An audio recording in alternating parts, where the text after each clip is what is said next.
أعوذ بالله من الشيطان الرجيم. بسم الله الرحمن الرحيم. والذين يجتنبون كبائر الإثم والفواحش وإذا ما غضبوا هم يغفرون. আল্লাহ রাব্বুল আলামিনের সমস্ত প্রশংসা, যে আল্লাহ রাব্বুল আলামিন আমাদেরকে সৃষ্টি করেছেন মানুষ রূপে এবং আমাদেরকে আমাদের জীবনের হেফাজতের আদেশ প্রদান করেছেন। অন্যায় কাজ থেকে, অন্যায় কাজের যতগুলি ক্ষেত্র রয়েছে সে সম্পর্কে সতর্ক করবেন। রাসূলুল্লাহ সাল্লাল্লাহু আলাইহি সাল্লাম, তার প্রতি অসংখ্য দরুদ ও সালাম নাযিল হোক, তিনি এই কাজ, এই দায়িত্ব সুন্দরভাবে পালন করেছেন। আল্লাহুম্মা সাল্লি আলাইহি, আল্লাহুম্মা বারিক আলাইহি। আল্লাহ রাব্বুল আলামিন যে ভালো কাজের আদেশ দান করেছেন এবং খারাপ কাজ থেকে বাধা দান করেছেন, এসব পালনের নামই হচ্ছে তাঁর ইবাদত করা, যে উদ্দেশ্যে আল্লাহ মানুষকে এবং জিনকে সৃষ্টি করেছেন। ওয়া মা খালাকতুল জিন্না ওয়াল ইনসা ইল্লা লিয়াবুদুন। আমি মানুষ এবং জিনকে সৃষ্টি করেছি একমাত্র আমার ইবাদতের উদ্দেশ্যে। আর ইবাদত আরম্ভ হয় আল্লাহর একত্ববাদ থেকে, তাওহীদ থেকে। আল্লাহর একত্ববাদের বাস্তবায়ন সর্বপ্রথম ইবাদত, আর তারপরে আল্লাহ রাব্বুল আলামিনের আদেশ এবং নিষেধ মেনে জীবন যাপন করা, সেই বিধিবিধানগুলি সাদরে গ্রহণ করা, এ হচ্ছে আল্লাহ রাব্বুল আলামিনের ইবাদত বন্দেগী। যেসব কাজকে আল্লাহ রাব্বুল আলামিন হারাম করেছেন অথবা যেসব কাজ আল্লাহ দিনে অপছন্দনীয়, এসব কাজ করলে গুনাহ হয়, আল্লাহর বিরুদ্ধাচরণ হয়। এই গুনাহগুলির দুই রকমের প্রকরণ রয়েছে। প্রত্যেক গুনাহকে কাবিরা বলা হয়, কাবিরা মানে বড় গুনাহ, আর প্রত্যেক গুনাহ হচ্ছে সাগীরা অর্থাৎ ছোট গুনাহ। কোনো অপছন্দনীয় কাজ, অপছন্দনীয় কাজ হারাম নয় কিন্তু অপছন্দনীয়, আল্লাহ রাব্বুল আলামিন তা পছন্দ করেন না, রাসূলুল্লাহ সাল্লাল্লাহু আলাইহি ওয়াসাল্লাম তা অপছন্দ করেছেন। এই ধরনের কাজগুলি হচ্ছে, এগুলো থেকেও সতর্ক থাকতে হবে, কিন্তু এগুলি হচ্ছে সাগীরা। এসব যদি কেউ করে তাহলে সে সাগীরা গুনাহ করল, ছোট গুনাহ করল। আহলে সুন্নাত ওয়াল জামাত এই বিশ্বাস রাখে যে সাগীরা গুনাহ একবার করলে সাগীরা হয় বা দুইবার করলে সাগীরা হয়, কিন্তু বারবার যদি সাগীরা গুনাহ ছোট গুনাহই করা হয় তাহলে সেটি কাবিরায় পরিণত হয়, বড় গুনাহে পরিণত হয়। তাহলে ছোট গুনাহ তখন আর ছোট গুনাহ থাকে না, সাগীরা কাবিরায় পরিণত হয়ে যায়। আর কাবিরা গুনাহ গুলি আবার দুই প্রকার। কাবিরা গুনাহর মধ্যে কিছু গুনাহ রয়েছে যেগুলো হচ্ছে আকবরুল কাবায়ের, কাবিরা গুনাহ কিন্তু কাবিরার মধ্যে হচ্ছে সবচেয়ে বড় গুনাহ। এগুলি একাধিক রয়েছে, একটি দুটি নয়, বেশ কিছু গুনাহ রয়েছে যেগুলি হচ্ছে আকবরুল কাবায়ের। আকবরুল কাবায়ের, কাবায়ের মানে কাবিরার বহুবচন, কাবিরা বড় গুনাহ, আর বড় গুনাহগুলির মধ্যে বড় গুনাহ, বেশি বড় গুনাহ। যে কোনো কাবিরা গুনাহ থেকে মুক্তি পাওয়ার একমাত্র উপায় হচ্ছে তওবা। তওবা ছাড়া বড় গুনাহ, কাবিরা গুনাহ মাফ হয় না। যদি মানুষ পৃথিবীতে তওবা করে তাহলে আল্লাহ রাব্বুল আলামিন মানুষের মৃত্যু সময় পর্যন্ত, মৃত্যুর মুহূর্ত পর্যন্ত এই তওবার দরজা খুলে রেখেছেন। যখন মানুষের মৃত্যুর মুহূর্ত চলে আসে তখন এই তওবার দরজা বন্ধ হয়ে যায়, পথ খোলা আছে আল্লাহর দিকে ধাবিত হওয়ার, আল্লাহর দিকে প্রত্যাবর্তন হওয়ার, আল্লাহর দিকে ফিরে আসার। আর যদি কেউ ফিরে না আসে, হযরত উবাদা ইবনে সামাত রাদিয়াল্লাহু তাআলা আনহু একটি হাদিস বর্ণনা করেছেন যে পৃথিবীতে যদি আল্লাহ কোনো শাস্তি দিয়ে দেন, কোনো মানুষ কাবিরা গুনাহ করলো এবং তার হদ বা শাস্তি তার উপর পৃথিবীতে কায়েম করা হলো, তাহলে আল্লাহ মাফ করে দেবেন। দুইবার করে আল্লাহ শাস্তি দেবেন না, ওই গুনাহটি মাফ করে দেবেন যে গুনাহের জন্য তার শাস্তি করা হলো, শরীয়তি শাস্তি। ফাহুয়া কাফারাতুল লাহ, তার কাফারা হয়ে যাবে, গুনাহর মোচন হয়ে যাবে। আর যদি আল্লাহ রাব্বুল আলামিন সেই গুনাহকে ঢেকে রেখে দেন, প্রকাশ পেল না, ইসলামিক সরকার পর্যন্ত, ইসলামিক কাজী পর্যন্ত সেই অপরাধের কথা পৌঁছিল না, তাহলে এই শাস্তি দেওয়ার অধিকার হচ্ছে ইসলামিক সরকার বা ইসলামিক কাজী, ইসলামিক আদালতকে। তাহলে আল্লাহর ইচ্ছা, ফাহুয়া ইলাল্লাহ, নবী করিম সাল্লাল্লাহু আলাইহি ওয়াসাল্লাম ইরশাদ করেছেন ফাহুয়া ইলাল্লাহ, তাহলে আল্লাহর ইচ্ছা, আল্লাহর মর্জি। ইনশা আযাবাহু ওয়া ইনশা গাফারা লাহু, আল্লাহ চাইলে তাকে আযাব দেবেন, আযাব দেবেন বিনা তওবায় যদি মারা যায়। তওবা করলে, আর তওবা আন্তরিকতার সাথে, ইখলাসের সাথে তওবা প্রমাণ করলে যে আমি তওবা করেছি সত্যি, তওবার প্রমাণ দিতে হয়। প্রত্যেক জিনিসের প্রমাণ লাগে। আমরা যদি কাউকে বলি যে আমি ভালোবাসি, তোর প্রমাণ দিতে হবে না? হ্যাঁ, স্ত্রী যদি ভালোবাসে আপনাকে, বলে যে ভালোবাসি, তাহলে আপনি প্রমাণ দেখবেন না, লক্ষণ যে সত্যি ভালোবাসছে না ব্যাপার গোলমাল আছে? নিশ্চয় আপনি পরীক্ষা করেন, এবং স্ত্রী আপনাকে পরীক্ষা করে যে শুধু ভালোবাসার কথাই বলে না আসলে কাজে ঠিক আছে, কথা এবং কাজে মিল আছে কিনা, একে অপরকে পরীক্ষা করে। আপনি আপনার মাতা পিতাকে শ্রদ্ধা করেন, অন্তর থেকে ভালোবাসেন, এর প্রমাণ দিতে হবে। ভালোবাসি বাস, চিঠি নেই, টেলিফোন যোগাযোগ নেই, আল্লাহ দিয়েছে আপনাকে, টাকা পয়সা দিয়েছে, আপনি তাদের খোঁজ খবর নেন না, তাদের সহযোগিতা করেন না, ছোট থেকে লালিত পালিত করলেন আপনাকে, আল্লাহর পরে মাতা পিতা আপনার পৃথিবীতে এই বড় হওয়ার, লালিত পালিত হওয়ার প্রধান কারণ, তাদের খোঁজ নেন না। কোথা থেকে প্রমাণ আপনার কাছে যে আপনি মাতা পিতাকে ভালোবাসেন? তাহলে মানুষ যদি তওবা করে তাহলে ওর প্রমাণ থাকতে হবে। প্রমাণ হচ্ছে সৎ আমল, ভালো কাজ। লোকটি ভালো হয়েছে, তওবা করে নিয়েছে, আর গুনাহ করবে না, এর প্রমাণ হচ্ছে তার সৎ আমল, ভালো কাজ, যেন ভালো কাজের দিকে এখন ধাবিত, সবসময় ভালো কাজে লেগে আছে, খারাপ কাজে আর যায় না, এটি প্রমাণ। আর খারাপ কাজে যদি থাকে তাহলে এই তওবা কোনো মন্ত্র নয় যে মুখে শুধু তওবা তওবা করলো, আস্তাগফিরুল্লাহ আস্তাগফিরুল্লাহ করলো, যেমন এক শ্রেণীর লোকেরা করে, বিশেষ করে যারা পীর ভক্ত আমাদের দেশের, পীরদের কথাই তওবা আস্তাগফিরুল্লাহ আস্তাগফিরুল্লাহ করে, কিন্তু তাদের জীবনের কোনো পরিবর্তন নেই, এর নাম তওবা নাই। তো তওবা করলে তো আল্লাহ মাফ করবেন অন্তরে থেকে যদি তওবা করে, আর যদি বিনা তওবায় মারা যায় তো আল্লাহ ইচ্ছা করলে আযাব দেবেন, শাস্তি দেবেন। কাবিরা গুনাহের জন্য আযাব রয়েছে, শাস্তি রয়েছে, দুনিয়াতেও শাস্তি রয়েছে, পরকালে শাস্তি রয়েছে। আল্লাহ রাব্বুল আলামিন হিকমত ভালো জানেন যে কোন ব্যক্তিকে হয় তিনি দুনিয়াতে আযাব দেবেন না। অনেকে আছে পাপিষ্ঠ, তাদেরকে আল্লাহ পৃথিবীতে শাস্তি দেন না, হয়তো তাদেরকে অবসর দিয়েছেন, ছাড় দিয়েছেন। আবার অনেকে আছে চট করে ধরে নিয়েছেন, বরং ভালো মানুষকে আল্লাহ সংশোধন করার জন্য চট করে ধরে ফেলেন। যদি আল্লাহ দুনিয়াতেই শাস্তি দেন তাহলে জানতে হবে যে আল্লাহ তাকে সংশোধন করাতে চান। সংশোধন করো, সতর্ক করছি তোমাকে।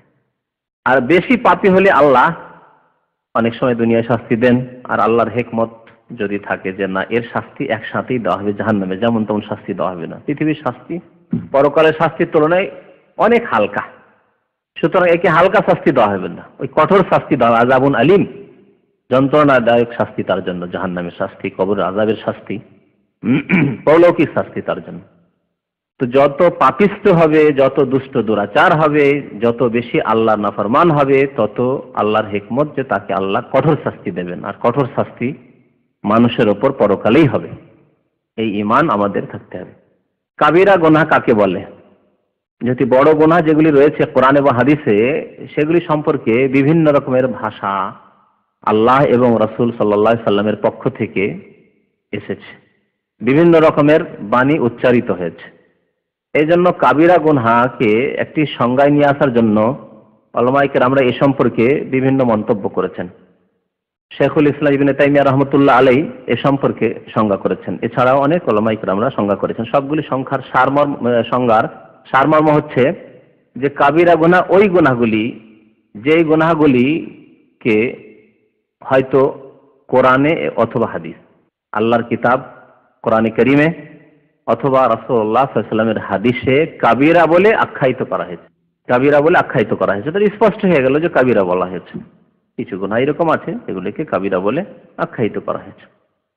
অথবা এই উম্মতের উলামায়ে কেরামদের বা সালাফদের, পূর্বসূরীদের অর্থাৎ সাহাবায়ে কেরাম, তাবেঈন, তাবা তাবেঈনদের, তাদের ইজমা ঐক্যমত হয়েছে যে এই গুনাহগুলি কাবিরা গুনাহ।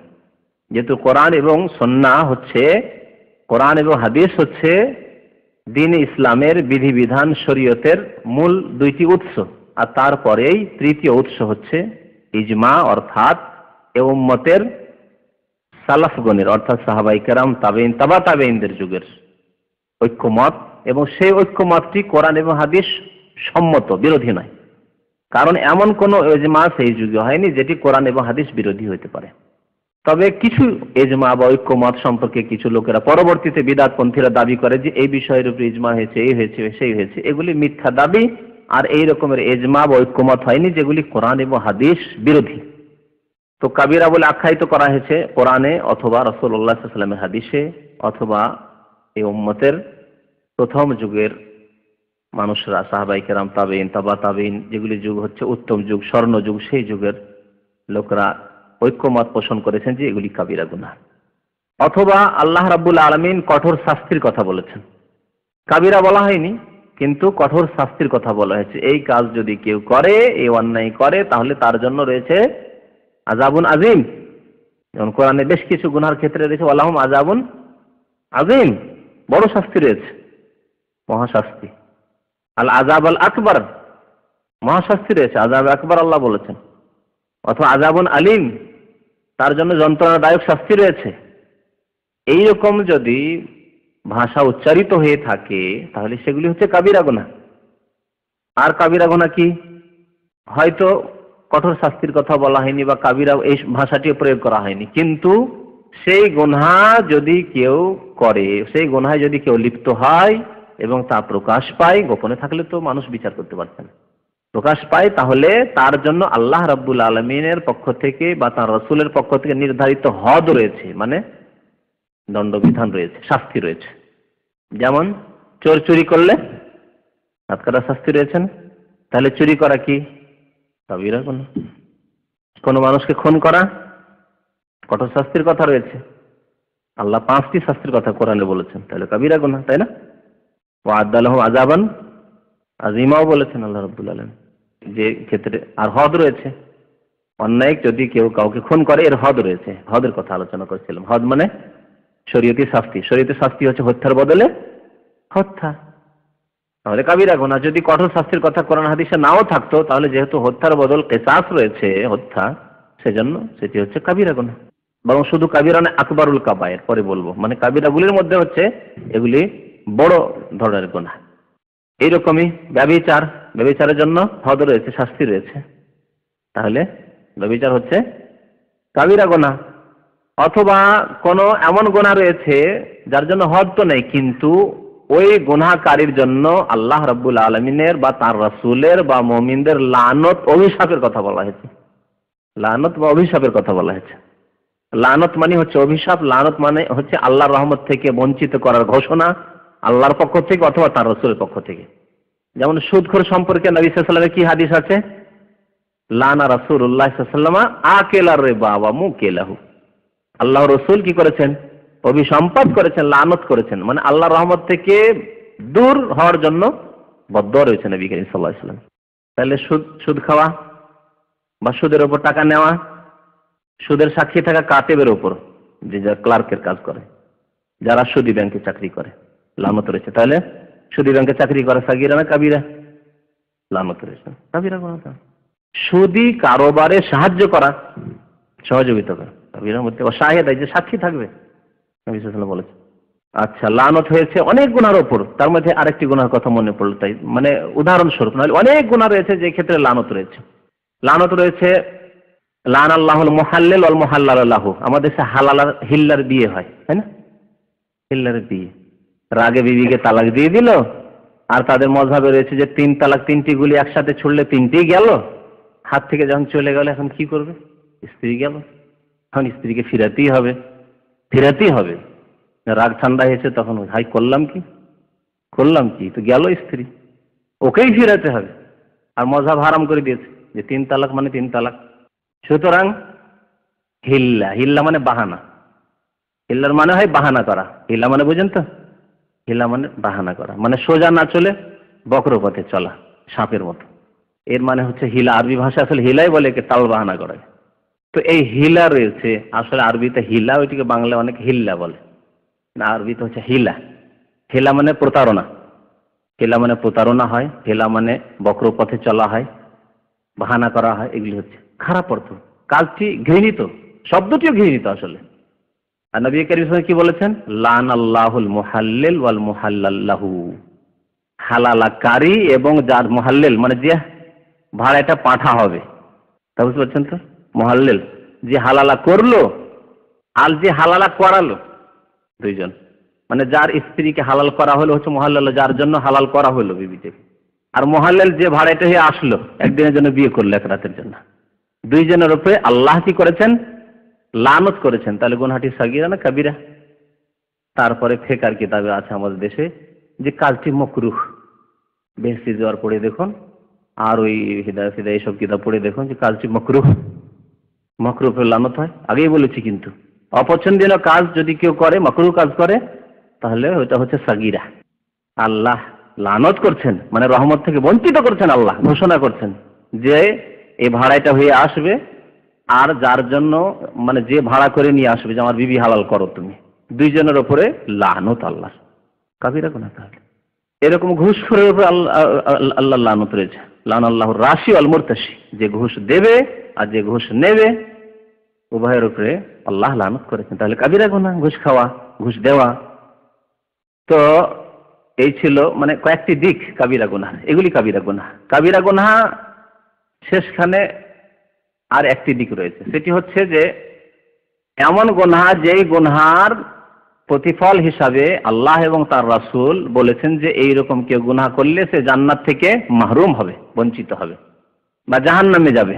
জাহান্নামের ধমক দেওয়া হয়েছে, শাস্তির কথা বলা হয়েছে, অথবা জান্নাত থেকে মাহরুম বঞ্চিত হবে এই কথা বলা হয়েছে। তাহলে গুনাহটি কি? কাবিরা। যেমন যে মদ খাবে, নবী সাল্লাল্লাহু আলাইহি ওয়াসাল্লাম কি বলেছেন? মান শারিবাল খামরা ফিদ দুনিয়া লাম ইয়াশরাবহা ফিল আখিরাহ। যে ব্যক্তি মদ খাবে সে আখিরাতে পাবে না, মানে জান্নাত থেকে বঞ্চিত হবে বিনা তবে মারা গেলে। নবী সাল্লাল্লাহু আলাইহি ওয়াসাল্লাম বলেছেন সোনা চাঁদি যে ব্যবহার করবে পুরুষ, বা সোনা চাঁদির পাত্রে, পুরুষ হোক আর নারী হোক, সোনা চাঁদির পাত্রে যদি কেউ পানাহার করে তাহলে ইন্নামা ইউজারজিরু ফি বাতনিহি নারা জাহান্নামা, জাহান্নামের আগুন সে ভক্ষণ করছে। আল্লাযী ইয়াশরাবু ফি আনিয়াতি যাহাবি ওয়াল ফিজ্জা, কেউ যদি চাঁদি অথবা সোনার পাত্রে যদি পানাহার করে তো সে যেন জাহান্নামের আগুনকে নিজের পেটে ভক্ষণ করছে, পেটে ঢুকাচ্ছে। তাহলে জাহান্নামের শাস্তির কথা বলা হলো। মা আসফালা মিনাল কাবাইন আরেকটি উদাহরণ দিই, যেটা অহরহ মানুষ পাপ করে। টাকনার নিচে কাপড় গেলে কোনো ব্যাপার না, বরং টাকনার উপরে উঠা আজকাল অভদ্রতা এক শ্রেণীর ভদ্র লোকদের কাছে, তাই না? এক শ্রেণীর ভদ্র লোকেরা টাকনার উপরে যদি কাপড় কারো দেখে তো ওর গায়ের জ্বলন উঠে যায়। ওই অন্য লোক যাকে যা পছন্দ লাগছে, তোমার টাকনার নিচে ভালো লাগছে তো কাউকে যদি টাকনার উপরে ভালো লাগে, তার ব্যক্তি স্বাধীনতা তো আছে। আজকে সারা পৃথিবীতে গণতন্ত্র গণতন্ত্র গণতন্ত্র করছে। গণতন্ত্রে তো বাক স্বাধীনতা আছে, ব্যক্তি স্বাধীনতা আছে। ভাই লেবাস পোশাকেরও সাথে কথা বলার যখন স্বাধীনতা আছে, তো লেবাস পোশাক ড্রেসেরও স্বাধীনতা আছে। তুমি মহিলার কাপড় পরতে পারছো পুরুষে, আর পুরুষের কাপড় প্যান্ট শার্ট পরতে পারছে মহিলারা। এই স্বাধীনতা যদি থাকে তাতে বাধা দেওয়া যাবে না। তাহলে টাকরার উপরে কাপড় পরার স্বাধীনতা নেই, যা তার দিন বলছে? তোমার স্বাধীনতা হয়ে গেল টাকরার নিচে কাপড় পরা, তার স্বাধীনতা হলো না? তাকে পেরেশান করা শুরু করলে, যদি কেউ বস হয়, নেতৃত্বে থাকে, কোম্পানিতে থাকে, ওই শয়তান পেরেশান করা শুরু করলে একটা গরিব মানুষকে, যে কেন টাকনার উপরে সে কাপড় পরে। তো শুনুন, এই ক্ষেত্রে টাকনার নিচে কাপড় পরা কাবিরা না সাগীরা? দলিল, বিনা দলিল কথা বলি না আমরা, বুখারীতে আছে, তাই বুখারীতে আছে। আচ্ছা, অহংকার যদি না থাকে, এক শ্রেণীর লোকেরা বলে যে আমি ওই টাকনার নিচে পড়ি কিন্তু অহংকার করি না। নবী সাল্লাল্লাহু আলাইহি ওয়াসাল্লাম কি বলছেন? মা আসফালা মিনাল কাবাইনি মিনাল ইজারে ফাফিন নার। তোমার অহংকার থাক আর নাই থাক, অহংকার সহ তুমি টাকনার নিচে কাপড় পরো আর অহংকার বিহীন পরো তুমি। মা আসফালা মিনাল কাবাইন, দুই টাকনার নিচে যদি কাপড় যায়, মিনাল ইজার, কাপড় যদি টাকনার নিচে যায়, ফাফিন নার, তাহলে সেই পা কোথায় যাবে? নার, জাহান্নামের আগুনে যাবে। স্পষ্ট বুখারী শরীফের হাদিস, এখানে অহংকার শব্দ ব্যবহারই হয়নি। অহংকার করে কেউ যদি টাকনার নিচে পড়ে, আরেকটি শাস্তির কথা নবী সাল্লাল্লাহু আলাইহি ওয়াসাল্লাম বলেছেন, মান জাররা সাওবাহু খাইলা লাম ইয়ানজুরিল্লাহু ইলাইহি ইয়াউমাল কিয়ামাহ। কেউ যদি অহংকার করে কাপড় টাকনার নিচে ঝুলায়, তাহলে আল্লাহ তার দিকে কাল কিয়ামতে রহমতের দৃষ্টিপাত করবেন না। লাম ইয়ানজুরিল্লাহ, আল্লাহ তার দিকে দেখবেন না, চক্ষু তুলে দেখবেন না তার দিকে। তাহলে দুই রকমের শাস্তির কথা রয়েছে। এই রকম শাস্তি থেকেও যদি কেউ মনে করে যে সাগীরা, ছোটখাটো ব্যাপার স্যাপার, এগুলো নিয়ে কাউকে বলে, এগুলো যদি কেউ বলে, উপদেশ দেয়, বলে দেখো সংকীর্ণতা, এটা সংকীর্ণতা না, আপনাকে জাহান্নাম থেকে বাঁচাতে চায়, সে আপনার ভাই, দিনই ভাই, সংকীর্ণতা নাই, বরং আপনাকে জাহান্নাম থেকে বাঁচাতে চায়। যে জাহান্নাম উইদ্দাত লিল কাফিরিন, আসলে কাফেরদের জন্য তৈরি করা হয়েছে, কিন্তু জবরদস্তি যেটা আপনি যেতে চান তো করবে কি? একটা জিনিস কাফের, আল্লাহর বিরুদ্ধাচরণকারী কাফের, মুশরিক, বিধর্মীদের জন্য তৈরি করা হয়েছে। আর যদি কেউ মুসলিম পাপ করে কাফেরদের মতো আচরণ করে জবরদস্তি সেও জাহান্নামে যেতে চায়, তাহলে তো আর ওষুধ নেই। পক্ষান্তরে জান্নাত কি আল্লাহ বলছেন উইদ্দাত লিল মুত্তাকিন, জান্নাত আমরা তৈরি করেছি আল্লাহ বিরুদ্ধের জন্য, মুত্তাকিনদের জন্য। তাহলে ভয় করতে হবে, জাতিগত মুসলিম হলে হবে না, করতে হবে যে উইদ্দাত লিল মুসলিমিন, জাহান্নামের ক্ষেত্রে ওয়াইদুল কাফিরিন আছে, জান্নাতের ক্ষেত্রে মুত্তাকিন শব্দ বাড়ানো হয়েছে। মানে মুসলিম হয়ে মুত্তাকি আল্লাহ ভীরু হইতে হবে, মানে আল্লাহকে যে ভয় করবে সে আল্লাহর বিধিবিধান মেনে চলবে। পক্ষান্তরে জাতিগত মুসলমান অনেক আছে যে আল্লাহর বিধান মেনে চলে না, আল্লাহকে ভয় করে না, পরকাল চিন্তা করে না, পরকালের মুক্তির জন্য সে চেষ্টা করে না যে কি করে মুক্তি পাবো। তার জন্য আল্লাহ এবং রাসূলের বিধান মোতাবেক যে জীবন যাপন করতে হবে, ফরজ ওয়াজিব আদায় করতে হবে, গুনাহ থেকে বেঁচে থাকতে হবে, সেইভাবে জীবন যাপন করে না, সে মুত্তাকি নয়, তার মধ্যে তাকওয়া নেই, সে সংযত ব্যক্তি নয়। আল্লাহ বলছেন সংযতদের জন্য জান্নাত তৈরি করা হয়েছে। তো বলছিলাম কাবিরার কথা। কাবিরা গুনাহ অনেক রয়েছে, তার মধ্যে আকবারুল কাবায়ের যেগুলি, কাবিরা গুলির মধ্যে যেগুলি বড়, এ সম্পর্কে বেশ কিছু আয়াত রয়েছে। যেমন সূরা ফুরকানের শেষ রুকুর একটি আয়াতে মহান আল্লাহ রাব্বুল আলামিন ইরশাদ করেছেন, এখানে তিনটি বড় কাবিরা গুনাহর কথা। ওয়াল্লাযীনা লা ইয়াদউনা মা আল্লাহি ইলাহান আখার ওয়া লা ইয়াকতুলুনা আন-নাফসা আল্লাতী হারামাল্লাহু ইল্লা বিল হক ওয়া লা ইয়াজনুন ওয়া মান ইয়াফআল যালিকা ইয়ালকা আসামা। এখানে তিনটি আকবারুল কাবায়ের কথা আল্লাহ স্বয়ং কোরআনে বর্ণনা করেছেন।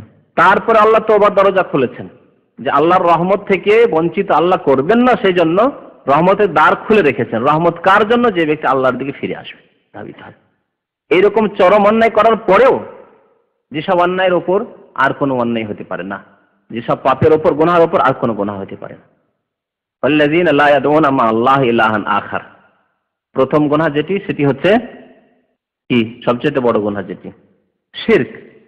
আল্লাহ সেই গুনাহটিকে বলছেন লা ইয়াদউন মা আল্লাহি ইলাহান আখার। মুমিন বান্দা যারা, দয়াবান আল্লাহর বান্দা, রহমানের বান্দা, লা ইয়াদউনা মা আল্লাহ, আল্লাহর সাথে অন্যকে আহ্বান করে না, আল্লাহর সাথে শিরক করে না। পীর, ওলি, আউলিয়া, ফকির, দরবেশ, মাজার, পুতুল, প্রতিমা, এসবের পূজাও করে না, সেজদাও করে না, তাদের কাছে দোয়াও করে না। আল্লাহ এখানে দোয়ার আহ্বানের কথা বলেছেন, দোয়ার কথা, লা ইয়াদউন, দোয়াও করে না, সন্তান কামনাও করে না, রোগের আরোগ্যতাও কামনা করে না, বালা মুসিবত থেকে উদ্ধার হওয়ার জন্য গৌসুল আজমও কোনো মানুষকে বলে না। আর যদি গৌসুল আজম বলে, মুসলমানদের বাস, মুসলমানদের কার লেখা আছে ইয়া গৌসুল আজম? আছেন আমাদের দেশে? কোন হিন্দুর পাশে লেখা থাকে? হিন্দুর কারে লেখা থাকে? মুসলমানেরা ইয়া গৌসুল আজম মাদাদ। আর এই গৌসুল আজম কে? আল্লাহ। তাদের কাছে আল্লাহ নয়, কে? বড় পীর আব্দুল কাদের জিলানী, মহান উদ্ধারকারী। গৌসুল আজম মানে যদি জানতো তো এই মূর্খরা এইরকম চরম শিরক করতো না, যেটি হচ্ছে সবচেয়ে বড় পাপ। আর যার জন্য কোনো মাফ নেই, এই অবস্থায় মারা গেলে চিরকাল জাহান্নামে থাকতে হবে। আর অতীতের সমস্ত আমল ধ্বংস হয়ে যাবে, যেমন ইবলিসের সমস্ত আমল ধ্বংস হয়ে গেছে। ইবলিসের অত ভালো আমল থাকা সত্ত্বেও, আর ফেরেশতাদের সাথে বন্ধুত্ব থাকা সত্ত্বেও, উঠা বসা সত্ত্বেও, সেই বন্ধুত্ব শত্রুতায় পরিণত হয়েছে। আর তার ঈমান এবং সততা কুফরিতে আর বেআমলিতে পরিণত হয়েছে। সব আমল ধ্বংস হয়ে ইবলিসের। ওই রকমই হবে একজন মুশরিকের অবস্থা। গৌসুল আজম যদি কেউ বলে আল্লাহ ছাড়া অন্য কাউকে, গরিব নওয়াজ, মঈনুদ্দিন চিশতি গরিব নওয়াজ বলে, আল্লাহ ছাড়া অন্যকে আহ্বান করলো না। গরিব মানে দরিদ্র, নওয়াজ মানে দাতা, ফার্সি শব্দ নওয়াজ। গরিবের দাতা, দরিদ্রের দাতা কে? আল্লাহ। আল্লাহ কোরআনে বলছেন ইয়া আইয়ুহান নাস আনতুমুল ফুকারাউ ইলাল্লাহ, হে বিশ্বের মানুষ, তোমরা আল্লাহর দরবারে তোমরা মুখাপেক্ষী, ফকির, ফুকারা, আল্লাহর কাছে মুখাপেক্ষী। আর কারো দরবারের গরিব নও তুমি। মঈনুদ্দিন চিশতির দরবারে তুমি গরিব নও। আনতুমুল ফুকারাউ ইলাল্লাহ ওয়াল্লাহু আল গনিউল হামিদ। আল্লাহ হচ্ছেন গনি, আর পৃথিবীতে কেউ গনি না। মঈনুদ্দিন চিশতিও ফকির আল্লাহর দরবারের, জিলানিও ফকির আল্লাহর দরবারের, এমনকি মুহাম্মদুর রাসূলুল্লাহ সাল্লাল্লাহু আলাইহি ওয়াসাল্লাম আল্লাহর দরবারের ফকির। আনতুমুল ফুকারাউ ইলাল্লাহ। শিরকের গুনাহ আল্লাহ মাফ করবেন না। শিরক সম্পর্কে এর আগে অনেকবারই আলোচনা হয়েছে। শিরকের জন্য অতীতের আমল ধ্বংস হয়ে যাবে, এরও প্রমাণ কোরআনে রয়েছে। দ্বিতীয় বড় গুনাহ, যে গুনাহটি আল্লাহ এখানে উল্লেখ করেছেন, ওয়ালা ইয়াকতুলুনা আন-নাফসা আল্লাতী হারামাল্লাহ, এমন কোন ব্যক্তিকে হত্যা করবে না মুমিন যাকে হত্যা করা আল্লাহ হারাম করেছেন। এমন কোন ব্যক্তি, আল্লাহ নফস বলেছেন, শুধু মুসলিম বলা হয়নি, ব্যক্তি বলা হয়েছে। তো যেসব ব্যক্তিকে আল্লাহ হত্যা করা হারাম করেছেন, অর্থাৎ এমন কোন দোষ করেনি যার জন্য তার রক্ত ইসলামের দৃষ্টিতে হালাল হতে পারে, তাহলে তাকে খুন করা হারাম। এবং এটি হচ্ছে শিরকের পর বড় গুনাহ, দ্বিতীয় আকবারুল কাবায়ের, বড় গুনাহগুলির মধ্যে 2 নম্বরের গুনাহ। ওয়ালা ইয়াকতুলুন নাফস, এমন কোন ব্যক্তিকে হত্যা করে না যাকে হত্যা করা আল্লাহ হারাম করেছেন, ইল্লা বিল হক, তবে ন্যায়সঙ্গত হলে। আল্লাহ এই কথাটি কোরআনে বলেছেন, নবী সাল্লাল্লাহু আলাইহি ওয়াসাল্লাম হাদিসে বলেছেন। তাহলে বোঝা যাচ্ছে যে কোন একবারে হত্যা একেবারে হারাম সব ক্ষেত্রে না, ন্যায়সঙ্গত হলে হত্যা করা যাবে। ন্যায়সঙ্গত কোনখানে, তাও নবী করিম সাল্লাল্লাহু আলাইহি ওয়াসাল্লাম স্পষ্টভাবে বর্ণনা করে দিয়েছেন সহিহ বুখারী মুসলিমের হাদিসে, লা ইয়াহিল্লু দামু ইমরিইন মুসলিমিন ইউমিনু বিল্লাহি ওয়াল ইয়াউমিল আখির। কোন ব্যক্তির, কোন মুসলিমের রক্ত হালাল নাই যে ব্যক্তি আল্লাহর প্রতি ঈমান রাখে এবং পরকালের প্রতি বিশ্বাস রাখে, ইল্লা বিইহদা সালাসিন, তিনটির একটি কারণে। তিনটি কারণে একটি কারণ হলে তার রক্ত হালাল হতে পারে, এবং এই রক্ত হালাল কার জন্য? জনসাধারণের জন্য নয়। এই ক্ষমতাও একমাত্র দেওয়া হয়েছে যেই ব্যক্তি হচ্ছে মুসলিমদের প্রতিনিধি, অর্থাৎ আমিরুল মুমিনিন, রাষ্ট্র নেতা, এবং যিনি ইসলামের বাস্তবায়ন করেন, অথবা তার নায়েব অ্যাসিস্ট্যান্ট, তার প্রতিনিধি কাজী। এক সরকারের, যে কোনো সরকার, ইসলামিক সরকারের নায়েব, তার প্রতিনিধি স্থলাভিষিক্ত হচ্ছেন কে? কাজী। তিনি কোর্টে সরকারের আইনের বাস্তবায়ন করছেন, এই ক্ষমতা তার হাতে তুলে দেওয়া হয়েছে যে আপনি বিচার ফয়সালা করবেন। সুতরাং তিনি এই হক রাখেন যে এই লোকের রক্ত হালাল হয়ে গেছে, সুতরাং একে কেসাসে হত্যা করা যাবে, অথবা চুরি করেছে হাত কাটা যাবে, অথবা জেনা করেছে বিবাহিত মানুষ, সুতরাং তাকে হত্যা করা যাবে, বা হিরোইনের ব্যবসায়ী সে ধরা পড়েছে সেজন্য তাকে হত্যা করা যাবে, ইত্যাদি ইত্যাদি। এই ফয়সালা জনসাধারণের হাতে রেখে দেওয়া হয়নি। মুসলমানদের যিনি হাকিম হবেন তিনি এই ফয়সালা করবেন, অথবা তার যিনি অ্যাসিস্ট্যান্ট হবেন কাজী তিনি করবেন। তিনটির একটি কারণে। আন-নাফসু বিন-নাফস, যদি কোনো ব্যক্তিকে হত্যা করে তার বদলে তাকে হত্যা করা হবে, নাফসের বদলে নাফস। আন-নাফসু বিন-নাফস, কোরআনে আল্লাহ একটি আয়াতে বলেছেন আন-নাফসু বিন-নাফস, হত্যার বদল হত্যা। কোনো মানুষকে কেউ অন্যায়ভাবে যদি হত্যা করে তার বদলে তাকে কিসাসে, কুতিবা আলাইকুমুল কিসাস, আল্লাহ কোরআনে বলছেন তোমাদের উপরে কিসাস বিধিবদ্ধ করা হয়েছে, ফরজ করা হয়েছে। কিসাস আল্লাহ ফরজ করেছেন, কিন্তু এই ফরজের বাস্তবায়ন করবেন যার হাতে আল্লাহ ক্ষমতা দান করেছেন। একটি হলো। দ্বিতীয় হচ্ছে আস-সাইয়্যিবুজ জানি, বিবাহিত ব্যক্তি যদি জেনায় লিপ্ত হয় এবং তা সাক্ষীর দ্বারা প্রমাণ হয়, অথবা তার স্বীকারোক্তি পাওয়া যায়, স্বীকার করছে, অথবা চারজন সাক্ষী এই ক্ষেত্রে আল্লাহ বলেছেন ব্যভিচারের ক্ষেত্রে সাক্ষী দ্বারা প্রমাণ হয়, স্বীকার করছে অস্বীকার করছে, কিন্তু চারজন বিশ্বস্ত ব্যক্তি দেখার সাক্ষী দিচ্ছে তাকে, এইরকম অবস্থায়, আর বিবাহিত সে, তাহলে তার রক্ত হালাল, মানে তাকে হত্যা করা হবে। দুটি। আর তারিকু লিদীনিহি আল মুফারিকু লিল জামাআহ, যে ব্যক্তি দ্বীন ইসলাম ত্যাগ করে মুরতাদ হয়ে গেল এবং ইসলামিক দল থেকে সে বেরিয়ে গেল। ইসলামিক দল মানে ইসলামিক রাষ্ট্র নেতার আনুগত্য থেকে বেরিয়ে গেল। ইসলামিক দল মানে এই নয় যেগুলি দল পৃথিবীতে ছড়িয়ে ছিটিয়ে রয়েছে, বিভিন্ন দল, এক জামাত করতো, এক দল করতো, এই দল থেকে আরেক দলে চলে গেল, তবলিগ জামাত থেকে জামাত ইসলামী, জামাত ইসলামী থেকে তবলিগ জামাত চলে গেল, ইত্যাদি ইত্যাদি। এগুলি দল এর অন্তর্ভুক্ত নয়। এসব মানুষের তৈরি করা দল, তারা নিজের নিজের ইজতিহাদে ভালো মনে করে যে এই দলের মাধ্যমে হয়তো আমরা ভালো কাজ করতে পারবো, হয়তো ভালো করছে, কেউ খারাপ করছে, ইত্যাদি ইত্যাদি। কিন্তু এখানে আল জামাতের অর্থ হচ্ছে জামাতুল মুসলিমিন, মুসলমানদের জামাত, অর্থাৎ ইসলামিক রাষ্ট্রনেতা যে জামাতে রয়েছেন এবং সেই ইসলামিক রাষ্ট্রনেতার সাথে যারা শপথ গ্রহণ করেছে, অর্থাৎ সেই দেশের উলামায়ে কেরাম, সেই দেশের নেতৃস্থানীয় ব্যক্তি, সেই দেশের যোগ্যতম ব্যক্তিরা, ইত্যাদি ইত্যাদি। তাদের ফরজ হচ্ছে, প্রত্যেক ব্যক্তির ফরজ হচ্ছে যে ইসলামিক রাষ্ট্রটা যিনি কোরআন এবং হাদিসে বাস্তবায়ন করেছেন তার আনুগত্য করবে, এটি তাদের উপর, সেখানকার জনসাধারণের জন্য ফরজ। এই জামাত থেকে বেরিয়ে গিয়ে ইসলাম থেকে বেরিয়ে গেল সে, তো এখানে আত-তারিকু লিদীনিহি বলা হয়েছে, দিনকে তরক করে, দিন ইসলামকে ছেড়ে খ্রিস্টান হয়ে গেল, হিন্দু হয়ে গেল, তাহলে এর শাস্তি দেবে কে? মুরতাদের শাস্তি, সেটা হচ্ছে ইসলামিক রাষ্ট্রনেতার দায়িত্ব, তাকে আল্লাহ জিজ্ঞেস করবেন। এই তিনটি ক্ষেত্র শুধু। তৃতীয় কাবিরা গুনাহ, আল্লাহ বলছেন ওয়ালা ইয়াজনুন, মুমিন জেনা করে না। আল্লাহর বান্দা জেনা করতে পারে, ব্যভিচারে লিপ্ত হতে পারে না। ব্যভিচার করা তাহলে ওই ব্যক্তির কাজ যে ব্যক্তি আল্লাহ বিশ্বাসী নয়, পরকালে বিশ্বাসী নয়, জবাবদেহিতে বিশ্বাস নাই, আল্লাহ হিসাব নিকাশ নেবেন, আল্লাহর সামনে দণ্ডায়মান হইতে হবে, এসব বিশ্বাস করে সেই করতে পারে। কিন্তু একজন মুসলিম, যে ব্যক্তির এই বিশ্বাস আছে যে কাল কিয়ামতে জবাবদেহি করতে হবে, জান্নাত থেকে বঞ্চিত হইতে হবে যদি এরকম কাবিরা গুনাহ করি, তার দ্বারা জেনা হইতে পারে না। এই জন্য নবী করিম সাল্লাল্লাহু আলাইহি ওয়াসাল্লামের আরেকটি হাদিস আছে সহিহ বুখারীতে, লা ইয়াজনি জানি হিনা ইয়াজনি ওয়া হুয়া মুমিন, জেনাকারী ব্যক্তি যখন জেনা করে সে মুমিন থাকে না। স্পষ্ট নবী করিম সাল্লাল্লাহু আলাইহি ওয়াসাল্লামের হাদিস। কোরআনে আল্লাহ বলেছেন ওয়ালা ইয়াজনুন, মুমিনের শান এই না যে সে ব্যভিচারে লিপ্ত হবে। নবী সাল্লাল্লাহু আলাইহি ওয়াসাল্লাম বলেছেন লা ইয়াজনি জানি হিনা ইয়াজনি, যখন জেনায় লিপ্ত হয় সে মুমিন, ওয়া হুয়া মুমিন, সে মুমিন থাকে না। এই তিনটি আকবরুল কাবায়ের, বড় কাবিরা গুনাহগুলির মধ্যে যে বড় গুনাহ, এই গুনাহগুলির কথা আল্লাহ কোরআনে বর্ণনা করেছে। এছাড়াও কোরআনের বিভিন্ন জায়গায় বড় গুনাহগুলি দিকে ইঙ্গিত করা হয়েছে বা বড় গুনাহগুলি বিভিন্ন ক্ষেত্রে বর্ণনা করা হয়েছে, যদিও সবগুলি বড় গুনাহই আল্লাহ কোরআনে বর্ণনা করেননি। অনেক বড় গুনাহ, কাবিরা গুনাহ আছে যেগুলি নবী করিম সাল্লাল্লাহু আলাইহি ওয়াসাল্লামের হাদিসে বর্ণিত হয়েছে। কোরআনে কারিমে আল্লাহ রাব্বুল আলামিন বড় এবং ছোট গুনাহর এই যে প্রকরণ, ধরন, এর কথা বর্ণনা করেছেন। সূরা নিসা আয়াত নম্বর 31 মহান আল্লাহ ইরশাদ করেছেন, ইন তাজতানিবু কাবাইরা মা তুনহাউনা আনহু নুকাফির আনকুম সাইয়্যাতিকুম।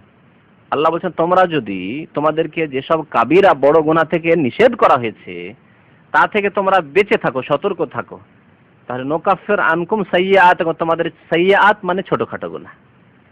কাবায়ের আর কাবায়ের বিপরীত আল্লাহ সাইয়্যাত বর্ণনা করেছেন, যে তোমরা যদি বেঁচে থাকো কাবায়ের থেকে, মা তুনহাউনা আনহু, যা থেকে তোমাদেরকে নিষেধ করা হয়েছে, তাহলে নুকাফির আনকুম সাইয়্যাতিকুম, তোমাদের সাইয়্যাতগুলি অর্থাৎ ছোটখাটো গুনাহগুলি আমি মাফ করে দেব।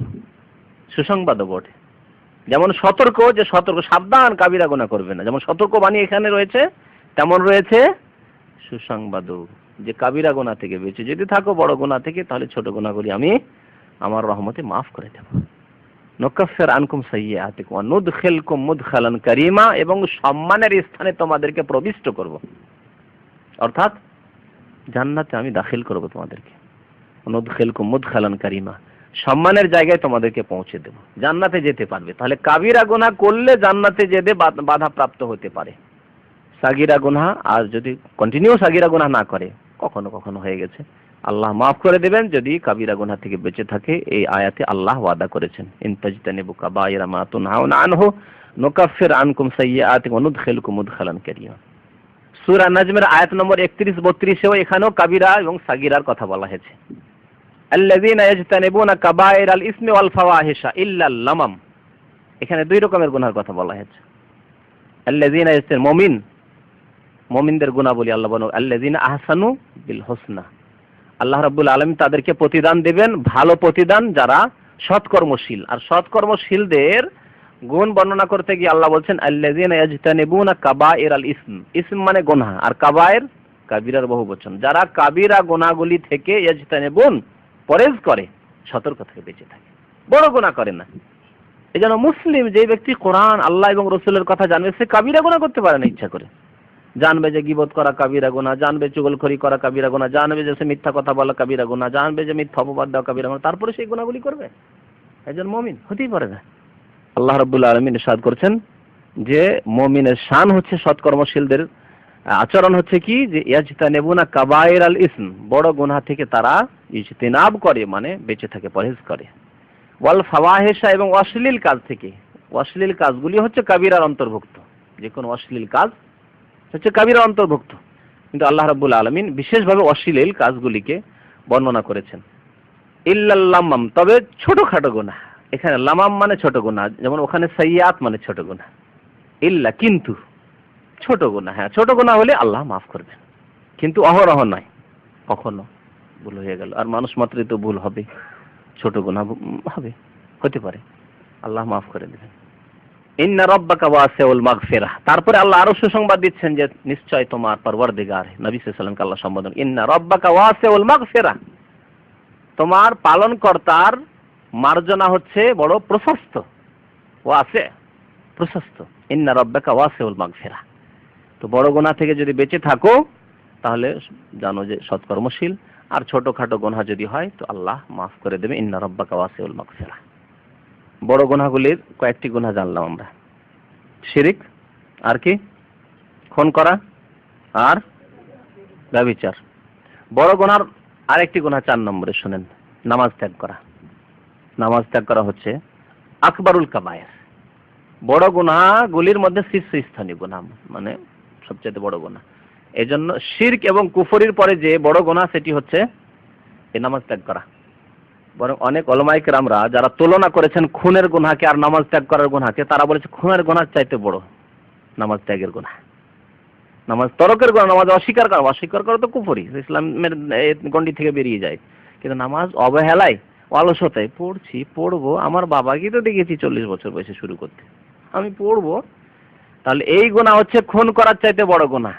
দলিল জানেন? কোরআনের দলিল আছে। কোরআনের দলিল আছে যে খুন করার চাইতে বড় গুনাহ হচ্ছে নামাজ ত্যাগ করা। কোরআন আল্লাহ আপোষে দুই দল মুসলিমদের, দুটি দল মুসলিমদের, কিন্তু আপোষে লড়াই করছে, তাদেরকে এক অপরের ভাই ভ্রাতৃত্ব স্থাপন রেখেছে আল্লাহ রাব্বুল আলামিন। ওয়াইন তায়েফাতানে মিনাল মুমিনিনা ইকতাতালু, সূরা হুজরাত। মহান আল্লাহ ইরশাদ করেছেন ওয়াইন তায়েফাতানে মিনাল মুমিনিনা ইকতাতালু, যদি মুমিনদের মুসলিমদের দুইটি দল আপোষে লড়াই শুরু করে। ইকতাতালু কতল থেকে, কতল মানে কি করা? খুন করা।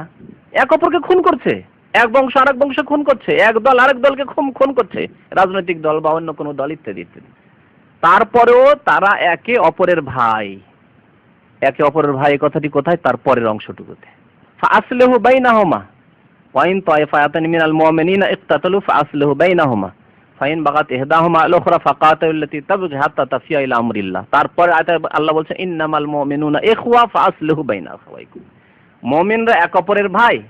আর আগের আয়াতে কি বলা হলো? মুমিনদের দুই দল যদি এক অপরকে খুন করে, তাহলে মুমিনদের দুই দল বলা হচ্ছে। আর তারপরের আয়াতে বলা হচ্ছে যে মুমিনরা একে অপরের ভাই। তাহলে খুন করার পরেও ভ্রাতৃত্ব নষ্ট হয় না, ভ্রাতৃত্ব থাকে। অথচ কত বড় কাবিরা গুনাহ! আগে বলেছি 5টি কঠোর শাস্তির কথা বলেছেন খুনের ক্ষেত্রে আল্লাহ। তাহলে খুন করেও ভ্রাতৃত্ব থাকে। যাকে হত্যা করেছে, যে ব্যক্তি হত্যাকারী, তার ভাই, দিনী ভাই, যদি মুসলমান হয়। তাহলে পক্ষান্তরে বেনামাজের ক্ষেত্রে আল্লাহ সূরা তওবায় কি বলেছেন? ফাইন তাবু ওয়া আকামুস সালাতা ওয়া আতাউজ যাকাতা ফা ইখওয়ানুকুম ফিদ্দিন, তারা তওবা করে যদি নামাজ কায়েম করে, যাকাত প্রদান করে, তাহলে তারা তোমাদের ধর্মীয় ভাই, তাহলে তারা দিনী ভাই। তাহলে যদি নামাজ কায়েম না করে, ধর্মীয় ভ্রাতৃত্ব নেই তার সাথে। তাহলে নামাজ ত্যাগ করার গুনাহ খুনের গুনার চাইতে বড় হলো কিনা? জি, এই জন্যই তো অনেক ওলামারা বলেছেন যে নামাজ ত্যাগের গুনাহ আর কুফরি শিরকের গুনাহ সমান। বাইনাল আবদু ওয়া বাইনাল কুফরি ওয়াশ শিরকি তারকুস সালাহ। আর তারা এই ক্ষেত্রে কোরআন ও হাদিসের দলিলও পেশ করেছেন। তাহলে আকবরুল কাবায়ের, কাবিরা গুনাহগুলির মধ্যে যেটি হচ্ছে ক্ষমাহীন গুনাহ শিরক কুফরির পরে, সেটি হচ্ছে নামাজ ত্যাগ করার গুনাহ। এরপরে কোনো মুসলিম নামাজ ছাড়তে পারে? নিশ্চয় নামাজ ছাড়তে পারে না, নিশ্চয় নামাজ ছাড়তে পারে না। তাহলে 4টি গুনাহ হলো। নবী করিম সাল্লাল্লাহু আলাইহি সাল্লাম একটি হাদিসে 7টি গুনাহকে ধ্বংসাত্মক গুনাহ বলে আখ্যায়িত করেছেন। সহিহ বুখারীর হাদিস, ইজতানিবুস সাবআল মুবিকাত। নবী সাল্লাল্লাহু আলাইহি ওয়াসাল্লাম একবার বলছেন সাহাবায়ে কেরামদেরকে সম্বোধন করে যে তোমরা সতর্ক থাকো, বেঁচে থাকো। আস-সাবআ, সাবআ মানে 7টি, আল মুবিকাত মানে ধ্বংসাত্মক, ধ্বংসকারী, ধ্বংসকারী 7টি গুনাহ থেকে তোমরা বেঁচে থাকো। এই জন্য ওলামারা বলছে এই 7টি গুনাহ হচ্ছে আকবরুল কাবায়ের, কাবিরার মধ্যে হচ্ছে বড় কাবিরা, শীর্ষস্থানীয় কাবিরা গুনাহ। প্রথম গুনাহ নবী সাল্লাল্লাহু আলাইহি ওয়াসাল্লাম বলেছেন আশ-শিরকু বিল্লাহ। সাহাবারা জিজ্ঞেস করলেন ওমা হুন্না ইয়া রাসূলুল্লাহ, সেই গুনাহগুলি কি? নবী সাল্লাল্লাহু আলাইহি ওয়াসাল্লাম বললেন যে আশ-শিরকু বিল্লাহ, আল্লাহর সাথে অংশীদার স্থাপন করা, যেটি কোরআনে চলে এসেছে, ওই যে 3টি গুনাহর একটি।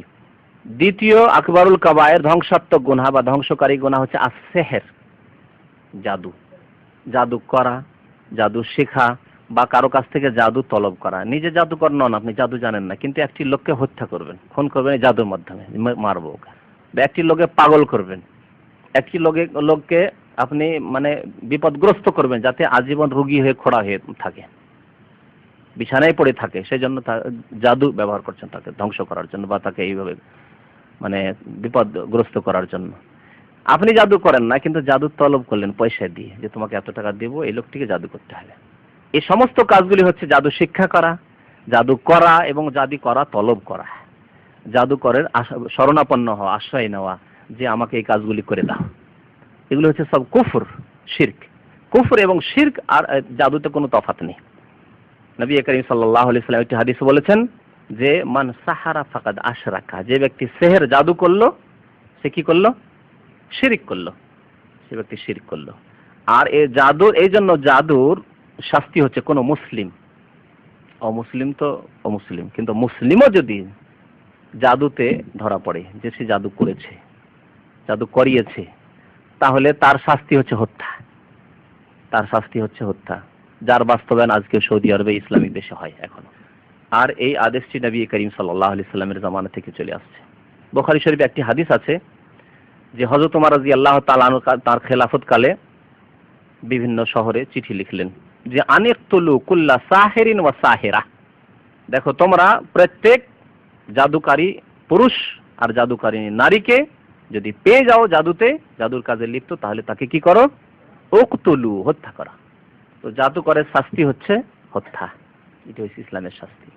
তারপরে সাহাবায়ে কেরাম বলছেন যে হযরত ওমর রাদিয়াল্লাহু তাআলা আনহু এই চিঠি পাওয়ার পরে ফাকাতালনা সালাসা সাওয়াহিরা, 3 জন জাদুকারিনীকে পেয়েছিলাম। মহিলারা এই জাদুর কাজে বেশি লিপ্ত, এই হাদিস দ্বারা বোঝা যায়, ঠিক না? আর আমাদের সেই জাদুর কাজ কারবার মহিলারাই বেশি করে। কার স্বামী ভালোবাসে না, তখন চললো স্বামীকে জাদু করার জন্য।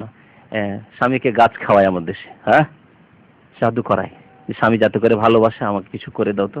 দোয়া তাবিজ, ও দোয়া তাবিজ মানে জাদু, ওই যে দোয়া তাবিজ মানেই জাদু, এই ইসলামিক দোয়া তাবিজ নাই, এই জাদু।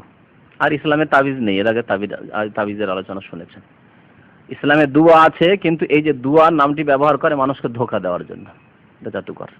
নবী সাল্লাল্লাহু একটি হাদিসে বলেছে মান আকাদা, কেউ যদি গ্রন্থি লাগায়, সুতায় বা রশিতে গ্রন্থি লাগিয়ে ফুঁক দেয়, মান আকাদা ওকদাতান সুম্মা নাফাসা ফি, তারপরে তাতে ফুৎকার দিল, গ্রন্থি লাগাচ্ছে রশিতে বা সুতায়, তারপরে তাতে ফুঁক দিল কিছু পড়ে, জানতে হবে জাদু। ফাকাদ সাহারা, সে জাদু করলো। ওমান সাহারা ফাকাদ আশরাকা, আর যে সেহের করলো, জাদু করলো, সে ব্যক্তি শিরিক করলো। তো সাহাবায়ে কেরামরা এর বাস্তবে ফাকাতালনা সালাসা সাওয়াহিরা, 3 জন জাদুকারিনীকে আমরা হত্যা করলাম হযরত ওমর রাদিয়াল্লাহু তাআলা আনহুর জামানায়, এই নির্দেশ আসার পরে। এই হাদিস দ্বারা যেমন বোঝা গেল যে জাদুতে যারা লিপ্ত পাওয়া যাবে যাদেরকে, তাদের শাস্তি হচ্ছে হত্যা, তেমনি এ কথাও জানা গেল যে সেই যুগ স্বর্ণযুগ হওয়া সত্ত্বেও সেই যুগেও কিছু লোক এমন ছিল যারা এই জাদুর কাজ করত। তাহলে জাদুর ইতিহাস খুব প্রাচীন ইতিহাস। হযরত সুলাইমান আলাইহিস সালামের যুগে জাদু ছিল, এবং আল্লাহ সতর্ক করেছিলেন যে দেখো, ইন্নামা নাহনু ফিতনাতুন ফালা তাকফুর, কোরআন আল্লাহ বলেছেন দেখো আমরা জাদু শিক্ষা দিতে এসেছি, কিন্তু এটি ফিতনা, তোমাদের জন্য পরীক্ষার কারণ, তোমরা কুফরি করবে না। জাদু যদি ইউজ করো, প্রয়োগ করো, তাহলে কুফরি। সেই কালে কিন্তু দ্বীনে ইসলামে জাদুর শিক্ষাও কুফরি, জাদু শেখাও যাবে না। জাদুর প্রয়োগ করেন আর না করেন আমি শিখে রাখলাম, যদি কোনোদিন বিপদে পড়ি তখন জাদু দিয়ে আমি কাজ নেব না, শিখলেও কুফরি কাজ করলেন আপনি, সে ইসলাম থেকে বেরিয়ে গেল। নবী সাল্লাল্লাহু আলাইহি ওয়াসাল্লাম দ্বিতীয় ধ্বংসকারী গুনাহ বলেছেন সেহরকে, জাদুকে। জাদু সম্পর্কে আরো অনেক হাদিস রয়েছে। তৃতীয় কাবিরা গুনাহ বলেছেন ওয়াকাতুলুন নাফসিল্লাতী হারামাল্লাহু ইল্লা বিল হক, যা কোরআনে বলে দেওয়া হয়েছে, অন্যায়ভাবে কাউকে খুন করা। কয়টি হলো তাহলে? না, আগে 4টি হয়েছে নামাজ ত্যাগ ছাড়া, তারপরে জাদু হলো, তাহলে 5টি হয়েছে, 5টি হলো। আর কি? ও আকলুর রিবা, সুদ খাওয়া, এই হাদিসে ধ্বংসকারী গুনাহ বলা হলো, তাহলে কাবিরা কিনা? ধ্বংসকারী গুনাহ। বরং এই সুদ খাওয়াকে আল্লাহ কোরআনে বলে কি বলেছেন, ফাআযানু বিহারবিম মিনাল্লাহি ওয়া রাসূলিহি, সুদখোরের বিরুদ্ধে আল্লাহ এবং রাসূলের পক্ষ থেকে যুদ্ধের ঘোষণা। আল্লাহ যদি কারো বিরুদ্ধে যুদ্ধ করেন, তার রাসূল যদি যুদ্ধের ঘোষণা করেন, কোথায় সে স্থান পাবে বলুন? যেই দেশে, যেই সমাজে সুদ অহরহ, সুদি সিস্টেম, সুদি ব্যাংক, আল্লাহর যুদ্ধের ঘোষণা, জলোচ্ছ্বাস, বন্যা, আল্লাহর আকাশের আযাব, জমিনের আযাব, ভূমিকম্পের আযাব, আর রোগের আযাব, ক্যান্সারের আযাব, এইডস মহামারীর আযাব, কত রকমের আযাব, এগুলি হচ্ছে আল্লাহর পক্ষ থেকে যুদ্ধের ঘোষণা, যাতে করে মানুষ সতর্ক হয়। আর ব্যক্তি জীবনে মানুষের উপর তো আযাব আছে, ব্যক্তি জীবনের আযাব, পারিবারিক জীবনের সমস্যা, তারপরে ব্যক্তি জীবনে সুদি ব্যাংকে টাকা রাখে বা সুদি কারবার করে, আর এমন রোগ ধরলো যে তাকে আর বাংলাদেশে চিকিৎসা হলো না, যেতে হলো ভারত দিয়ে হলো না, তা এখন বিদেশ যেতে হবে, ইউরোপ যেতে হবে, আমেরিকা যেতে হবে, লাখ লাখ টাকা, কোটি কোটি টাকা মানুষ চিকিৎসায় খরচ করছে। এগুলি কি? পাপিষ্ট লোকদের, সুদখোরদের জন্য এটি হচ্ছে ফাআযানু বিহারবিম মিনাল্লাহি ওয়া রাসূলিহি, আল্লাহ এবং রাসূলের পক্ষ থেকে হারব, যুদ্ধের ঘোষণা, যে নাও তোমার সুদের টাকা যাও দিয়ে এসো তুমি চিকিৎসায়। কত হলো তাহলে? 6টি নাকি? ও আকলু মালিল ইয়াতিম, ইয়াতিমের ধন সম্পদ ভক্ষণ করা, ইয়াতিমের ধন সম্পদ ভক্ষণ করা, এটি কাবিরা গুনাহ। শুধু কাবিরা না, আকবরুল কাবায়ের, ধ্বংসকারী গুনাহ। এইজন্য কোরআনে আল্লাহ বলেছেন, ইন্নাল্লাযীনা ইয়াকুলুনা আমওয়ালাল ইয়াতামা যুলমা ইন্নামা ইয়াকুলুনা ফি বুতুনিহিম নারা, নিশ্চয় যারা ইয়াতিমের ধন সম্পদ ভক্ষণ করলো, তার ইয়াতিমের মাল খেলো না, কি করলো তা? তাদের পেটে জাহান্নামের আগুন ভক্ষণ করে। ইয়াকুলুনা ফি বুতুনিহিম নারা, তাদের পেটে জাহান্নামের আগুন ভক্ষণ করে তারা। ওয়াসায়াসলাউনা সাইরা, এবং শীঘ্রই তারা সাইর অর্থাৎ জাহান্নামে প্রবেশ করবে। তো জাহান্নামের শাস্তি রয়েছে। পক্ষান্তরে ইয়াতিমের লালন পালন, ইয়াতিমের আদর যত্ন, ইয়াতিমের মাথায় হাত ফেরানো, এর বড় সওয়াব রয়েছে।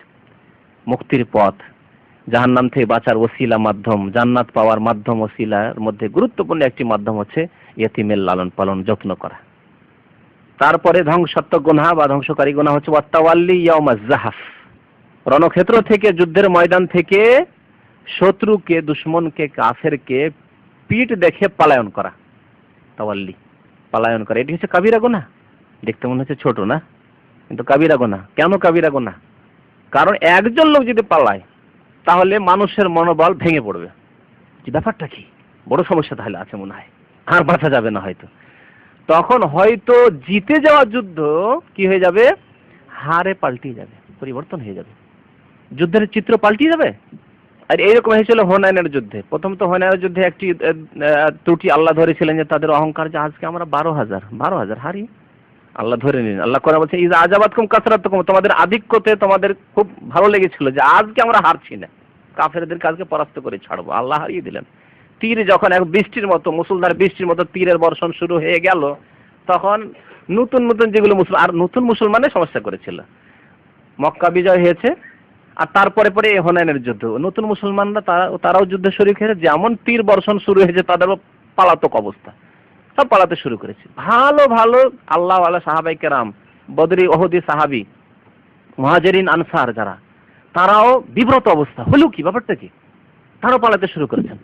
মাত্র কয়েকজন সাহাবাই কেরাম, খলিফা রাশিদিন আর কয়েকজন আশরাফে মুবাশশির, এইরকম কিছু সাহাবাই কেরাম, তারা থেকে গেছেন। নবী করিম সাল্লাল্লাহু আলাইহি ওয়াসাল্লাম আগের দিকে বেড়ে যাচ্ছেন, হুনাইনের যুদ্ধের কথা পড়ে দেয়। তাহলে কাবিরা গুনাহ এই জন্য যে 2-4 জন পালাতে লাগলে, অথচ হয়তো দুর্বল ইমানের লোকেরা আবেগে চলে গেছে। আজকাল যখন মুসলমানদের উপর জুলুম অত্যাচার হয়, তখন কিছু বেনামাজি মুসলমানদেরকে দেখা যায় আবেগে বড় বড় কথা বলেন। তো কোন দিক দিয়ে আমি যেতে পারবো আল্লাহর রাস্তায় জিহাদ করতে? নিজের নাফসের সাথে জিহাদ করে 5 ওয়াক্ত নামাজ পড়তে পারছো না, ফজর নামাজে যেতে পারছো না, আর আবেগে একটু মুসলমানদের জুলুম অত্যাচার হয়েছে তখন আবেগে কথা বেরোচ্ছে। অথচ এই আবেগ কি হবে, হঠাৎ করে ঠান্ডা পড়ে যাবে ওই ছায়ের মতো। দাও দাও করে আগুন জ্বলে উঠলো, আর খড়ের, বিশেষ করে খড়ের আগুন যদি হয়, হ্যাঁ, দাও দাও করে জ্বলে উঠলো, তারপরে দেখা যাচ্ছে যে ওই খড়ের এতে ছায় আগুনই খুঁজে পাওয়া যাচ্ছে না। এইরকম কিছু বেনামাজি ফাসেক মুসলমানদের অবস্থা, আবেগে অনেক সময় জিহাদের কথাবার্তা বলে, আর জিহাদের শর্ত, জিহাদের যেগুলি আরো বেশ কিছু বিধিবিধান রয়েছে সেগুলি কিছু বুঝে না। আর যদি জিহাদের ময়দানে তাকে পাঠিয়ে দেওয়া হয়, তাহলে অনেক লোককে সে আরো বিব্রত করে দেবে। এরকম লোক যে কাবিরা গুনাহ, এই জন্য জিহাদের ময়দানে গিয়ে সেখান থেকে পলায়ন করা, ওয়াতাওয়ালি ইয়াউমাজ যাহফ। আর শেষখানে এই হাদিসের 7 নম্বরের গুনাহ। আর মোট কতটি গুনাহ হলো? 10টি হয়ে গেছে মনে হয়। শেষ হচ্ছে ওয়াকাযফুল মুহসানাতিল মুমিনাত আল গাফিলাত, মিথ্যা অপবাদ লাগানো সতী সাধ্বী নারীর উপর। এখানে নারীর কথা বলা হয়েছে। তবে কোনো পুরুষ যদি সৎ ব্যক্তি, ইমানদার ব্যক্তি, আল্লাহ ভীরু ব্যক্তি, তার দ্বারা এই অন্যায় কাজ হয়নি, তারপরে তার উপর যদি কেউ মিথ্যা অপবাদ লাগায়, কাযফ আসলে বলে জেনা, ব্যভিচার বা এই রকম যৌন সংক্রান্ত মিথ্যা অপবাদকে কাযফ বলা হয়। কিন্তু এছাড়াও যদি অন্য কোনো মিথ্যা অপবাদ হয়, জেনা, ব্যভিচার, সমকামিতার মিথ্যা অপবাদ নয় হয়তো, কিন্তু চুরির মিথ্যা অপবাদ, আত্মসাতের মিথ্যা অপবাদ, সন্ত্রাসী নয় সন্ত্রাসের মিথ্যা অপবাদ, এগুলি মিথ্যা অপবাদ কিনা? হ্যাঁ, মিথ্যা অপবাদ যে কোনো মুসলিমের ওপর, বা যে কোনো সৎ ব্যক্তি, ভালো ব্যক্তি, মুসলিম না হোক, সে সৎ ব্যক্তি, অসৎ কাজ করেনি, ব্যভিচার করেনি, সে অমুসলিম, তার জন্য কি তার মিথ্যা অপবাদ দেওয়া জায়েজ? কাবিরা গুনাহ। অমুসলিমও যদি হয়, সে অমুসলিম, কিন্তু সে সেই অন্যায় কাজে লিপ্ত নয়। সুতরাং তাকে হয়রান করার জন্য, তাকে পেরেশান করার জন্য, বা তাকে ফাঁসিয়ে দেওয়ার জন্য মিথ্যা অপবাদ দেওয়া, এটি কি শুধু কাবিরা গুনাহ মানে না ধ্বংসকারী গুনাহ? ধ্বংসকারী গুনাহ। নবী করিম সাল্লাল্লাহু আলাইহি ওয়াসাল্লাম বলছেন যে ইজতানিবুস সাবআল মুবিকাত, 7টি ধ্বংসকারী গুনাহ থেকে তোমরা বেঁচে থাকো। কোরআনে আল্লাহ রাব্বুল আলামিন কঠোর শাস্তির কথা বলেছেন, ওয়াল্লাযিনা ইউযুনাল মুমিনিনা ওয়াল মুমিনাতি বিগাইরি মাকতাসাবু ফাকাদ ইহতামালু বুহতানা ওয়া ইসমান মুবিনা। ওয়াল্লাযিনা ইউযুনাল মুমিন, কেউ যদি কোনো মুমিন ব্যক্তিকে কষ্ট দেয় এমন কথার দ্বারা বা এমন মিথ্যা অপবাদ দ্বারা, বিগাইরি মাকতাসা, যেটি সে করেনি, চুরি করেনি, আত্মসাৎ করেনি, বেঈমানি করেনি, সন্ত্রাসী কাজকর্ম করেনি, কিন্তু লোকটিকে ফাঁসাতে হবে, ফাঁসিয়ে দে পার্থিব স্বার্থের জন্য, বেগাইরে মাকতাসাবু ফাকাদ ইহতামালু বুহতানান ওয়া ইসমান মুবিনা, সে চরম মিথ্যা অপবাদ লাগালো, বুহতান ওয়া ইসমান মুবিনা, স্পষ্ট কাবিরা গুনাহ করলো সে, আল্লাহ কোরআনে বলছেন। আর আল্লাহ কোরআনে বলেছেন সূরা বুরুজ, ইন্নাল্লাযিনা ফাতানুল মুমিনিনা ওয়াল মুমিনাত সুম্মা লাম ইয়াতুবু ফালাহুম আযাবু জাহান্নাম ওয়া লাহুম আযাবুল হারিক। এই আয়াতটিও এখানে মনে রাখবেন। মিথ্যা অপবাদ কারো উপর দেওয়ার ক্ষেত্রে, যে কোনো ক্ষেত্রে, যে কোনো অপরাধের ক্ষেত্রে, আল্লাহ কি বলছেন, ইন্নাল্লাযিনা ফাতানুল মুমিনিনা ওয়াল মুমিনাত, নিশ্চয়ই যারা মুমিন পুরুষ অথবা মুমিন নারীকে ফিতনায় নিমজ্জিত করলো, ফাঁসিয়ে দিল, কোথাও কোনো অপরাধে নির্দোষী লোকে ফাঁসিয়ে দিল। সুম্মা লাম ইয়াতুবু, তারপরে তওবা করলো না। আল্লাহ এখানেও তওবার সুযোগ রেখেছেন যে এত বড় চরম অপরাধ করার পরেও, কিন্তু তওবা করলো না, ওই অবস্থাতেই থেকে গেল, অনুতপ্ত হলো না, এই রকমের কাজ ছাড়লো না। একজনকে ফাঁসালো, আবার আরেকজনকে ফাঁসালো, আরেকজনকে ফাঁসাতে শুরু করলো, এই কাজ করা শুরু করলো পার্থিব নেতৃত্বের জন্য, গদির জন্য, কুরসির জন্য, বা টাকা পয়সার জন্য, ইত্যাদি ইত্যাদি, ব্যক্তি স্বার্থের জন্য, পার্থিব লোক লালসার জন্য, বা এই লোকটি আমার শত্রু, সুতরাং একে দমন করতেই হবে, পরাস্ত করতে হবে, যেভাবে হোক না কেন, যে কোনো অস্ত্র ব্যবহার করে, যে একজন মুসলিম করতে পারে না। আল্লাহ কি বলছেন? ইন্নাল্লাযীনা ফাতানুল মুমিনিনা ওয়াল মুমিনাত সুম্মা লাম ইয়াতুবু তাওবাকুল ফালাহুম আযাবু জাহান্নাম, তার জন্য কিসের আযাব রয়েছে? জাহান্নামের শাস্তি রয়েছে। আরো কি? ওয়ালাহুম আযাবুল হারিক, দাহন শাস্তি তার জন্য রয়েছে। আল্লাহ জ্বালাবেন তাকে, হারিক, জ্বালিয়ে জ্বালিয়ে তাকে শাস্তি দেবেন আল্লাহ রাব্বুল আলামিন। কঠোর শাস্তির কথা বলা হয়েছে। সুতরাং সতর্ক, যে কোনো মানুষ সম্পর্কে কথা যখন বলবেন, ওজন করে কথা বলতে হবে। নবী করিম সাল্লাল্লাহু আলাইহি ওয়াসাল্লাম ওয়েট করবেন কথার, যে আমার কথাটা কত ওজনের। আপনার চাইতে ওজন ভারী হয়ে যাচ্ছে, আপনার ঈমান চাইতে ওজন ভারী হয়ে যাচ্ছে। এই জন্য নবী সাল্লাল্লাহু আলাইহি ওয়াসাল্লাম বলেছেন যে একটি কথার দ্বারা মানুষ তো কল্পনাও করতে পারেনি, কিন্তু ইয়াহাবি বিহা ফি নারে জাহান্নাম, ওই একটি কথার জন্য সে জাহান্নামের একেবারে নিম্ন স্তরে চলে, সাবিনা খারিফান, 70 বছরের নিম্ন স্তরে জাহান্নামে পৌঁছে যাবে। বুঝতে পেরেছেন? একটি কথার জন্য, একটি কথাতে কুফরি হতে পারে না। আল্লাহর বিরুদ্ধে অভিযোগ, আল্লাহ কি দেখতে পায় না আমাদেরকে? জাহান্নামে চলে গেল, কাফের হয়ে গেল। আল্লাহ এত নামাজ পড়ছি, তাও আল্লাহ আমাকে খেতে দিচ্ছে না, ভালো চাকরি পাচ্ছি না, কুফরি হয়ে গেল। এইরকমই যে কোনো ক্ষেত্রে কথা বললে খেয়াল করে কথা বলতে হবে যে আমি কি কথা বলছি। কোনো মুসলিম সম্পর্কে, কোনো ভাই সম্পর্কে, কোনো মানুষ সম্পর্কে যখন কথা বলবেন, যে কথাটা কি প্রযোজ্য এই ক্ষেত্রে, কথাটাতে কি সংশোধন হবে না আরো ফিতনা সৃষ্টি হবে, আগুন লাগানো হবে, ইন্ধন যোগানো হবে, এই বলে এই চিন্তা করে কথা বলতে হবে। আল্লাহ রাব্বুল আলামিন আমাদের যেন গুনাহ খাতা মাফ করে দেন, আমাদেরকে কাবিরা গুনাহ থেকে, সাগীরা থেকে বেঁচে থাকার যেন তৌফিক দান করেন। আল্লাহ আমাদের দ্বারা যে বড় ছোট গুনাহ খাতা হয়েছে তা যেন আল্লাহ রাব্বুল আলামিন আমাদের মাফ করে দেন। আল্লাহ যেন আগামীতে আমাদেরকে কাবিরা গুনাহ থেকে, সাগীরা থেকে বেঁচে থাকার তৌফিক দান করেন। আমিন। ওয়া সাল্লাল্লাহু আলা নবিয়িনা মুহাম্মদ ওয়া আলা আলিহি ওয়া সাহবিহি আজমাইন।